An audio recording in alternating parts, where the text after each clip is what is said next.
RBI governor તરફથી જે આપણને સોગાદ મળી છે તેના પર જ બ્રોકરેજ રિપોર્ટ આવતા જોવા મળ્યા છે. ખાસ કરીને બેન્કર્સ પર આપણને એટલે કે બેંક સેક્ટર્સ પર આપણને સિટીનો રિપોર્ટ અહીંયા આવતો જોવા મળ્યો છે. તેમનું કહેવું છે કે રેપો રેટ ઘટવાથી ખાસ કરીને EBLR એડજસ્ટમેન્ટથી અસર જે છે તે ક્વાર્ટર 4માં જોવા મળી શકે છે. ખાસ કરીને ક્વાર્ટર 3ની જગ્યા પર ક્વાર્ટર 4માં પ્રાઇવેટ બેંકના NIM જે છે તે નીચલા સ્તર પર પહોંચી શકે છે અને ખાસ કરીને 100 basis point CRR કટથી 2.5 lakh crore liquidity જે છે તે અહીંયા વધી શકે છે અને રેપો ઘટવાનો મોટો ફાયદો જે છે તે શ્રીરામ ફાઇનાન્સને થઈ શકે છે. ત્યારબાદ NBFCs પર મોર્ગન સ્ટેનલીના રિપોર્ટ પર નજર કરશું. તેમનું પણ કહેવું છે કે RBI પોલિસીમાં ક્રેડિટ ગ્રોથને પ્રોત્સાહન મળ્યું છે. ખાસ કરીને અનસિક્યોર્ડ અને કન્ઝ્યુમર લોન છે MSCMI ને પણ અહીંયા ફાયદો થઈ શકે છે અને અફોર્ડેબલ હાઉસિંગ અને ગોલ્ડ લોનને પણ અહીંયા ફાયદો થઈ શકે છે. પરંતુ ખાસ કરીને ટુ વ્હીલર ફાઇનાન્સમાં એક સુસ્તી જોવા મળી શકે છે.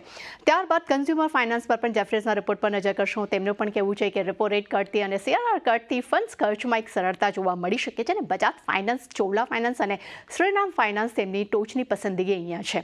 ત્યારબાદ ખાસ કરીને ગોલ્ડ લોન કંપનીઓ માટે RBI તરફથી જે નિયમોમાં હળવાશ આવી છે ત્યારબાદ બ્રોકરેજ રિપોર્ટ આવ્યો છે જેમાં મોર્ગન સ્ટેનલી તરફથી રિપોર્ટ આવ્યો છે. તેમને મુથુટ ફાઇનાન્સ અને મન્નપુરમ ફાઇનાન્સ માટે તેમને ઇક્વલ વેટ રેટિંગ આપ્યા છે. શ્રીરામ ફાઇનાન્સ અને બજાજ ફાઇનાન્સ માટે તેઓ ઓવરવેટ રેટિંગ આપી રહ્યા છે. ત્યાં જ ગોલ્ડ લોન કંપનીઓ પર જેફરીઝના રિપોર્ટ પર નજર કરશું. તેમને ખાસ કરીને મુથુટ ફાઇનાન્સની અહીંયા પસંદગી કરી છે.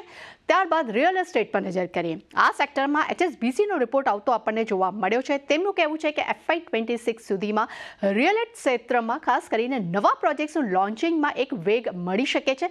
ખાસ કરીને ઇન્વેન્ટરી ઘટવાનું પણ એક અપેક્ષા જોવા મળી શકે છે. તેને કારણે કરીને સેક્ટર્સમાં તેજી જોવા મળી શકે છે અને ગોદરેજ પ્રોપર્ટીઝ, DLF અને સોભા માટે તેઓ બાય રેટિંગ્સ આપી રહ્યા છે. ઓબેરો રિયલ્ટીને હોલ્ડ રેટિંગ તેઓ અહીંયા આપતા આપણને જોવા મળી રહ્યા છે. ત્યારબાદ શેર્સ પર નજર કરશું તો ખાસ કરીને ઇન્ટરગ્લોબ એવિએશન પર HSBCના રિપોર્ટ પર નજર કરશું. અહીંયા તેમને બાય રેટિંગ્સ આપ્યા છે. ટાર્ગેટ તેમને ₹6,650 પ્રતિ શેર કર્યા છે. તેમનું માનવું છે કે કંપની પાસે 66%થી વધુની ક્ષમતાની તેઓ મોનોપોલી ધરાવે છે. એટલું જ નહીં, રૂટની યોગ્ય પસંદગી તેમણે કરી છે. તેમની બેલેન્સ શીટ મજબૂત છે. આ બધા જ સેક્ટર જે છે તે કંપનીના પક્ષમાં છે. ત્યારબાદ નજર કરશું મહાનગર ગેસ પર. અહીંયા ડિફરન્ટ બ્રોકરેજ રિપોર્ટ આપણને આવતા જોવા મળ્યા છે. થોડા મિશ્ર રિપોર્ટ છે. JP મોર્ગન જે છે તે ન્યુટ્રલ રેટિંગ આપી રહ્યા છે. ટાર્ગેટ તેમને ₹1360 પ્રતિ શેર કર્યા છે. તેમનું માનવું છે કે કંપનીનું વોલ્યુમ વધવા પર ફોકસ કરી રહી છે. સાથે ગેસના વધતા ભાવને કારણે કરીને કંપનીના આવનારા સમયમાં અર્નિંગ્સ પર દબાણ જોવા મળી શકે છે. સિટી તરફથી બાય રેટિંગ છે. મહાનગર ગેસ માટે તેમને લક્ષ્યાંક ₹1700 પ્રતિ શેર કર્યા છે. તેમનું માનવું છે કે આગામી 2 થી 3 વર્ષમાં વોલ્યુમ ગ્રોથ ગાઈડન્સ અહીંયા વધી શકે છે તેઓ અપેક્ષા રાખી રહ્યા છે અને કંપનીના M&A તક તેઓ કંપની હાલમાં શોધી રહી છે અને 2 વર્ષમાં સાદા પ્રદર્શનની પણ તેઓ અપેક્ષા રાખી રહ્યા છે. નુઆમાના રિપોર્ટ પર નજર કરશું. તેઓ અહીંયા રિડ્યુસ રેટિંગ મહાનગર ગેસ માટે તેઓ આપી રહી છે. ટાર્ગેટ તેમને ₹1224 પ્રતિ શેર કર્યા છે. તેમનું માનવું છે કે કંપનીના મજબૂત વોલ્યુમ ગ્રોથની તેઓ અપેક્ષા રાખી રહ્યા છે પરંતુ સામે APM ફાળવણીના ઘટાડાને કારણે કરીને તેની ઇમ્પેક્ટ માર્જિન પર જોવા મળી શકે છે અને પરંતુ સામે બેલેન્સ શીટમાં કેશ ફ્લોને કારણે કરીને અધિગ્રહણની પણ તક માટે કંપની અહીંયા તૈયાર જોવા મળી રહી છે.